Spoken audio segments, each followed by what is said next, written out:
ایک بزرگ تھے ہر سال حج کرتے تھے. 70 سال گزر گئے حج کرتے کرتے. 70 سال گزر گئے.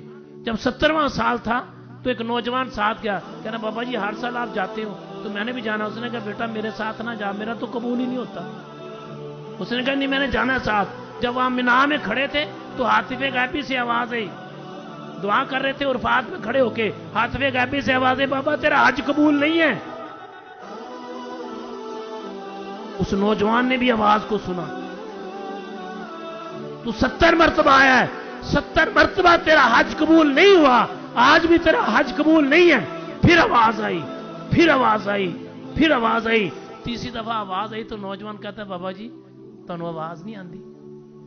کہہ رہا بیٹا آواز تو مجھے آتی ہے پر اس در تو سوا اور کوئی در نہیں ہے میرے کو. اس در کے سوا میرے پاس کوئی در نہیں ہے. میں مالک کا در چھوڑ کے کہاں جاؤں. ابھی یہ کہنا تھا کہ حاطف غیبی سے آواز آئی ہم نے تیرے پچھلے 70 سال کے قبول کر لیے.